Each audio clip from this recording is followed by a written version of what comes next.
सर्वे भवन्तु सुखिनः, सर्वे सन्तु निरामयाः, सर्वे भद्राणि पश्यन्तु मा कश्चित् दुःखभाग् भवेत्। ओम शांति शांति शांति। ओम। आदरणीय धर्म प्रेमी सज्जनों, आप सुन रहे हैं वाल्मीकि रामायण और वाल्मीकि रामायण का ये आज अयोध्या कांड का 42वां सर्ग। पिछले सर्ग 41 में आपने सुना था कि श्री राम गंगा को पार करके वत्स देश में चले जाते हैं, जहाँ पर लोग खुशहाल थे, धन धान्य से भरपूर वत्स देश था और रमणीय स्थान था। वहाँ पर चले जाते हैं गंगा पार करके, और वहाँ पर शाम को बैठ करके संध्या करने के बाद लक्ष्मण को बोलते हैं कि आप भी अयोध्या चले जाओ, वहाँ पर माता दुखी होंगी, पिताजी दुखी होंगे, और कहीं ऐसा ना हो कि कई माता कौशल्या को और सुमित्रा को सता ना रही हो, इसलिए आप अयोध्या चले जाओ। फिर वहाँ पर लक्ष्मण समझा देते हैं कि भाई मैं आपके बगैर नहीं रह सकता, आपके बगैर मैं और माता सीता ऐसे रहेंगे, ऐसे जीवित नहीं रह सकते, जैसे जल से निकली हुई मछली जीवित नहीं रहती, ऐसे हम भी जीवित नहीं रह सकते। और समझाते हैं और ये कह देते हैं अंत में कि मैं आपके बिना न तो अपने पिता को, न अपने भाई शत्रुघ्न को, और न ही माता सुमित्रा को चाहता हूँ। यही नहीं, मैं तो आपके बिना स्वर्ग में भी नहीं जाना चाहता, इसलिए मैं आपको छोड़ करके नहीं जाऊँगा। और वहाँ पर राम समझ जाते हैं कि लक्ष्मण मानेगा नहीं, इसलिए वो निश्चय कर लेते हैं कि वानप्रस्थ के जो उचित हैं उसी हिसाब से वानप्रस्थ आश्रम उचित नियमों का पालन करते हैं। वो 14 वर्ष वनवास में रहने का निश्चय कर लेते हैं और आगे चल देते हैं। वो आगे कहाँ जाते हैं वो सुनिए इस सर्ग के अंदर, 42वें सर्ग के अंदर।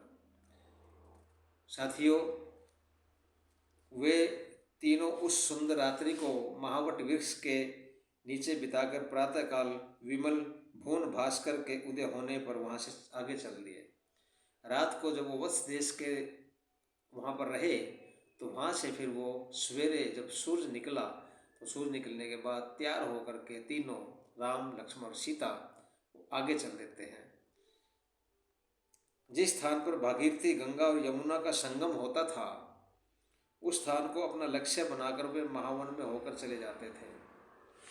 और उसको उन्होंने भाई बोला वहाँ पर पहुँचना है, कहाँ पर, जहाँ पर गंगा और यमुना दोनों नदी मिलती हैं, उनका संगम होता है, वहाँ पर वो अपना लक्ष्य बना लेते हैं उस स्थान को और वो चलते जाते हैं। मार्ग में सुखपूर्वक उठते बैठते तथा फल फूल से परिपूर्ण वनों की शोभा को निहारते हुए वे चले जाते थे।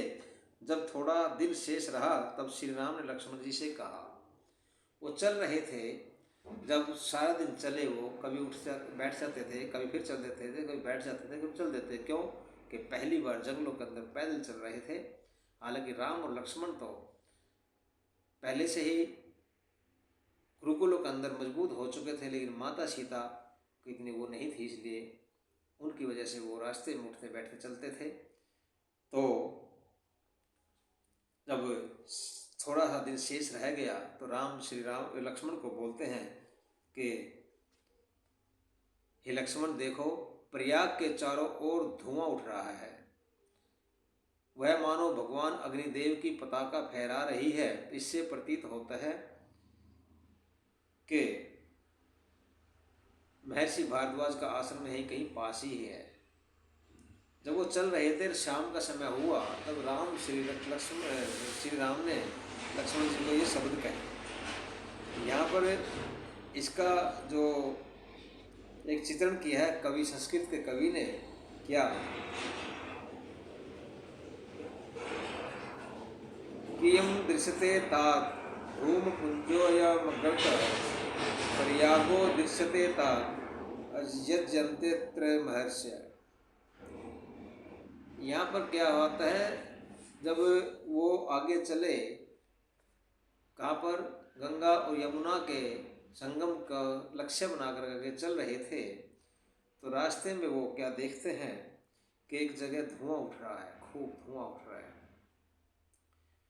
तब लक्ष्मण जी ने पूछा श्री राम को कि भाई ये जो सामने धूम पुंसा उठ रहा है यह क्या है, क्यों उनको काफ़ी धुआं दिखाई दे रहा था। यह सुनकर श्री राम ने उत्तर दिया, भाई लक्ष्मण यह प्रयाग है, यहाँ महर्षि लोग यज्ञ करते हैं, यह उसी का धुआं है। जो प्रयाग का नाम जो पड़ा हम बोलते हैं ना प्रयागराज, ये उस वक्त प्रयागराज था। आज जो उत्तर प्रदेश की सरकार ने इलाहाबाद का नाम प्रयागराज रखा है वो यही है, वो प्रयागराज। वहाँ पर यज्ञ होते थे और जहाँ पर प्रयाग का नाम क्यों हुआ ये स्पष्ट किया है यहाँ पर कि प्रयाग का नाम प्रयाग क्यों पड़ा है। क्या है, प्रकृष्टेन यजते यस्मिन से प्रयाग है, कि जिसमें प्रकृष्ट रूप से बहुत ही अच्छी तादाद में यज्ञ होते हों उसका नाम प्रयाग। और किसी और कवि ने भी इसको अत्यंत सुंदर उत्प्रेक्षा की है, एक सुंदर बात कही है। क्या, यदि कदापि पुरा पतिता सर्वः श्रुति गता ही द्विजा न च वन्यथा प्रीमियम वसुधात्र विना कर्तु परिवर्तार अश्रु जलैरेति चित्तता।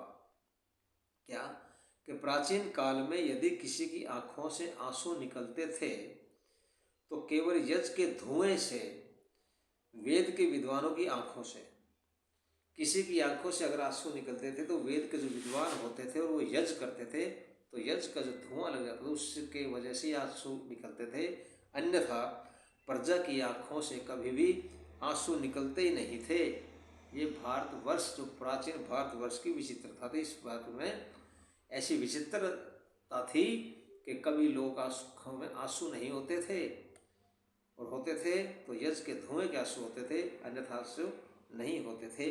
तो यहाँ पर बोलते हैं राम के लक्ष्मण देखो प्रयाग के चारों ओर जो धुआं उठ रहा है वह मानो भगवान अग्निदेव की पताका फहरा रही है। इससे प्रतीत होता है कि महर्षि भारद्वाज का आश्रम यहीं कहीं पास में है। वो समझ गए थे राम कि महर्षि भारद्वाज के आश्रम के अंदर यज्ञ होते हैं तो कहीं न कहीं ये धुआं वहीं से उठ रहा है। और आगे क्या बोलते हैं, निश्चय ही हम लोग गंगा यमुना के संगम पर पहुंच गए हैं, क्योंकि दोनों नदियों के परस्पर संघर्षण का शब्द स्पष्ट सुनाई दे रहा है।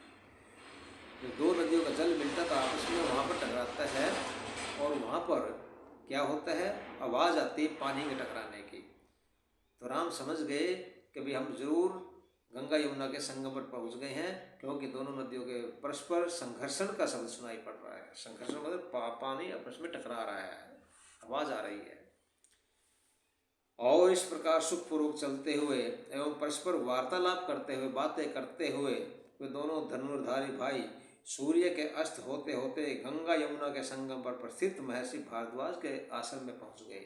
शाम के समय वो भारद्वाज ऋषि के आश्रम में पहुंच जाते हैं।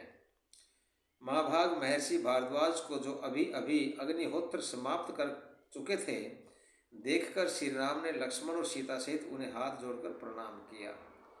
महर्षि भारद्वाज अभी यज्ञ कर उठे ही थे, यज्ञ कर लिया था और वो उठ चुके थे, तब श्री राम ने उनको प्रणाम किया और लक्ष्मण सीता ने भी उनको हाथ जोड़कर प्रणाम किया। और अपना परिचय देते हुए राम ने कहा, भगवान हम दोनों राम और लक्ष्मण महाराज दशरथ के पुत्र हैं और यह कल्याणी सीता मेरी धर्मपत्नी और राजा जनक की पुत्री है। वहाँ पर महाराज महर्षि भारद्वाज को अपना परिचय देते हैं राम कि मैं राम और लक्ष्मण हम दशरथ के पुत्र हैं और ये सीता मेरी पत्नी है और ये राजा जनक की पुत्री है। भगवान हम लोग पिताजी की आज्ञा अनुसार तपोवन में प्रवेश करेंगे और फल मूल खाते हुए धर्म का आचरण करेंगे। वहाँ पर ऋषि भारद्वाज को बता देते हैं कि मुझे वनवास में जाना है और हम तीनों ही तपोवन में रहेंगे और वहाँ पर फल मूल खा करके ही अपना गुजारा करेंगे, धर्म का आचरण करेंगे। बुद्धिमान राजकुमार राम के इस वचन को सुनकर धर्मात्मा भारद्वाज उनके स्वागतार्थ चरण धोने के लिए जल, अर्घ्य, मुख धोने के लिए जल और मधुपर्क लाए। भारद्वाज ऋषि ने जब श्री राम के वचन सुने तब उनको हाथ पैर धोने के लिए पानी दिया और मधुपर्क जो घी, दही और शहद होता है उसका मिश्रण करके उनको महर्षि भारद्वाज ने दिया। महर्षि भारद्वाज ने उनके लिए नाना प्रकार के अन्न, रस तथा वन में उत्पन्न होने वाले फल फूल दिए और रहने के लिए स्थान आदि की व्यवस्था की। तो रात को वहीं पर आश्रम में रुकना था, इसलिए महर्षि भारद्वाज उनके खाने पीने का और फल मूल आदि का और सोने आदि का इंतजाम वहाँ पर महर्षि भारद्वाज ने अपने आश्रम में किया।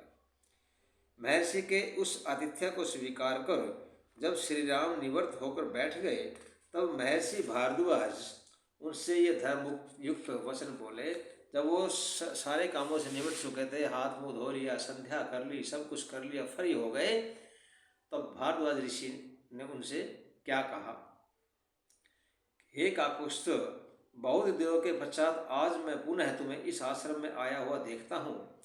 आपके अकारण वनवास के विषय में भी मैंने सुन लिया है। ये भारद्वाज ऋषि पूछते हैं राम को कि राम, आप बहुत दिनों के बाद मैं आपको आश्रम में आया हुआ देख रहा हूँ और आपका जो अकारण बिना कारण के वनवास जो आपको हुआ उसका भी मैंने बात सुन ली है। तो अब वो क्या बोल रहे हैं, महानदियों गंगा यमुना के संगम पर यह पवित्र रम्य तथा एकांत खुला स्थान है, आप यहाँ सुखपूर्वक वास करें।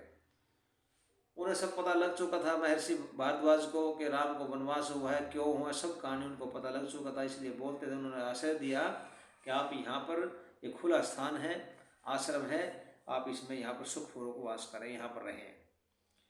भारद्वाज के ऐसा कहने पर सब प्राणियों के हित में रत श्री राम जी ये शुभ वाक्य बोले। वो राम क्या बोलते थे, भारद्वाज ऋषि ने तो बोल दिया, ऑफर कर दिया, लेकिन अब श्री राम बोलते हैं क्या कि भगवान यह वास स्थान जनपद और पूर्ववासी लोगों को बहुत निकट पड़ेगा,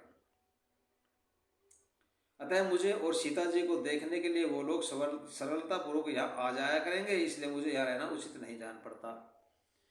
अब राम यहाँ पर भारद्वाज ऋषि को ही बोल देते हैं, जैसे उन्होंने किसको बोला था, अपने मित्र निषाद को बोला था कि अब मेरा यहाँ से जाना जरूरी है, क्योंकि यहाँ पर लोग आते रहेंगे मुझे मिलने के लिए और वो तंग करते रहेंगे आपको, इसलिए मेरा जाना यहाँ से जरूरी है, और वहाँ से चल दिए। इसी प्रकार भारद्वाज ऋषि जी ने जब कहा कि यह आश्रम ये रम्य है, पवित्र है, आप यहाँ पर रह सकते हैं सुखपूर्वक, लेकिन श्री राम बोलते हैं कि महाराज कि यह वास्थान जनपद और पूर्ववासी लोगों को बहुत निकट पड़ेगा, जो कि यहाँ के आसपास में जो गांव हैं, आसपास के जो भी निवास है लोग हैं वो निकट हैं बहुत इसके, इसलिए मुझे और सीता जी को देखने के लिए वो लोग रोज़ आएंगे, इसलिए मुझे यहाँ से रहना उचित नहीं है, मेरा रहना ठीक नहीं है यहाँ पर, इसलिए मेरा यहाँ से जाना जरूरी है। भगवान कोई ऐसा एकांत और उत्तम स्थान आश्रम के लिए बताइए कि जहाँ सुख पाने योग्य सीता जी का मन लग सके। और राम श्री राम ने भारद्वाज जी से दूसरी जगह पूछते हैं, कोई ऐसी जगह बताइए कि जहाँ लोग भी ना आए और ये सीता जी सुखपूर्वक वहाँ पर रह सके, ऐसा उत्तम स्थान आप बताइए। तो श्री राम के वचनों को सुनकर महामुनि भारद्वाज उनसे अर्थपूर्ण वचन बोलते हैं। आगे क्या बोलते हैं महाराज, कौन, भारद्वाज जी, के वत्स, यहाँ से 10 कोस पर महर्षियों से सेवित चारों ओर नयनाभिराम दृश्यों से युक्त पवित्र पर्वत है, वहाँ पर तुम सुखपूर्वक निवास करोगे। वहाँ पर 10 कोस आगे जगह बताई महाराज महर्षि भारद्वाज ने कि जो महर्षियों से सेवित है, चारों ओर से नयन अभिराम दृश्यों से युक्त है, कि बहुत ही अच्छे दृश्य वहाँ पर हैं, पहाड़ है, जंगल हैं और पवित्र पर्वत है, तो इसलिए वहाँ पर तुम सुखपूर्वक रह सकते हो। प्रयाग में महर्षि के पास में आए हुए राम से अनेक प्रकार की विचित्र मनोहर कथा वार्ता होते हुए पुण्यमयी रात्रि आ गई। तो महर्षि के पास आए थे और रात को वो अनेक प्रकार की विचित्र और मनोहर कथाएं बात करते रहे और रात्रि काफ़ी हो चुकी थी, इसलिए सुख से रहने योग्य राम लक्ष्मण और सीता जी ने मार्ग चलने से परेशान होकर वह रात्रि महर्षि भारद्वाज के रम्य आश्रम में सुखपूर्वक व्यतीत की। क्यों, जो सारा दिन के चले हुए थे, शाम को वहाँ पर महाराज ऋषि भारद्वाज के आश्रम में उन्होंने सुखपूर्वक रात को वो सोए, वहाँ पर रात बिताई उन्होंने, और अपना अगले दिन का प्रोग्राम वो जो महर्षि भारद्वाज को उन्होंने बताया था अगले दिन का, उन्होंने पूछा रास्ता और महर्षि ने बताया कि 10 कोस पर आगे जा करके आप उस जगह पर रह करके आप सुख से रहेंगे तो ये आज तक का सर्ग यहीं पर था। आगे आपको कल अगली बात जो अगले सर्ग में आएगी, तब तक के लिए आपका बहुत बहुत धन्यवाद। सादर नमस्ते। इति ओम शम।